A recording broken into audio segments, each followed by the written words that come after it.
মুখ্যমন্ত্ৰী কৈছে মোৰ কোনো সম্পত্তিয়ে নাই বা আমাকে বেয়া লাগিছে হয়নে নহয় মুখ্যমন্ত্ৰী এনেকুৱা কথাবোৰ ক'বলৈ হৈছে এতিয়া মই আপোনালোকক এটা সহজ সৰল স্পষ্ট প্ৰশ্ন সুধিছো মুখ্যমন্ত্ৰীয়ে যে কৈছে মোৰ কোনো সম্পত্তি নাই আপুনি বিশ্বাস কৰে নেকি কওকচোন বিশ্বাস কৰে নেকি কওকচোন অসমৰ ৰাইজে বিশ্বাস কৰে নেকি শ্ৰদ্ধেয় ৰাইজ অসমৰ মুখ্যমন্ত্ৰী কৰোড়পতি মুখ্যমন্ত্ৰী তেওঁ অসমৰ আমাৰ ভাৰতৰ ভিতৰত যিমানবোৰ মুখ্যমন্ত্ৰী আছে তাৰ ভিতৰত তেওঁ নৱম স্থানত আছে আটাইতকৈ ধন আৰু সম্পত্তিৰ তালিকা নৱম স্থানত আছে আকৌ আমাক কয় যে আমাৰ কোনো সম্পত্তি নাই অসমৰ ৰাইজৰ বিবেকটোৱে সন্মান নকৰে তেওঁ অসমৰ ৰাইজে জানিবলৈ বিচাৰে যে প্ৰয়াত জুবিন দাৰ মৃত্যু কেনেকৈ হ'ল সেইখিনিয়ে কথা আমি জানিবলৈ বিচাৰো কিন্তু প্ৰয়াত জুবিন দাৰ মৃত্যু বাহিৰে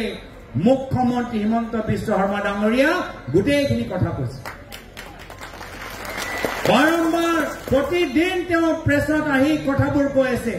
গোটেইবোৰ কথা ক'লে কিন্তু আজিলৈকে আমাক ক'ব পৰা নাই যে জুবিন গাৰ্গৰ মৃত্যু কেনেকৈ হ'ল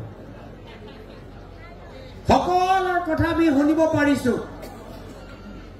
SIT CID সকলৰ কথাবোৰ আমি জানিব পাৰিছো কিন্তু আজিলৈকে শ্যাম কানু মহন্তৰ ভূমিকা লৈ SIT নিমাত শ্যাম কানু মহন্ত লৈ অসম আৰক্ষী SID CID আজিলৈকে নিমাত কিয় আমি জানিবলৈ বিচাৰিছো বিভিন্ন শিল্পীসকলক মাতিছে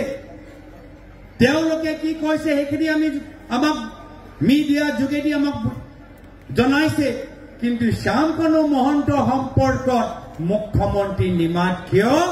যেহেতু আপোনালোকে নিজে দেখিছে যে শ্যাম কানু মহন্তৰ লগত হিমন্ত বিশ্ব শৰ্মা ডাঙৰীয়া কিমান ঘনিষ্ঠ ফেচবুক খুলিলে ফটো পাব হয়নে নহয় সেইকাৰণে অসমৰ জনসাধাৰণৰ মাজত এটা সন্দেহ এটা ডাঙৰ সন্দেহ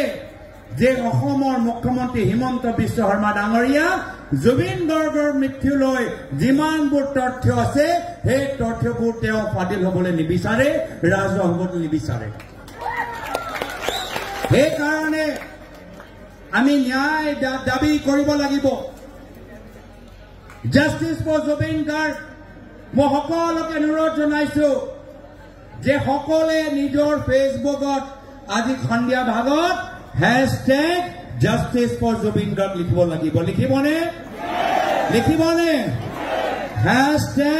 #Justice for Zubin Garg Zubeen গাৰ্গক ন্যায় দিবই লাগিব তো দল সতীৰ্থসকল শ্ৰদ্ধেয় ৰাইজ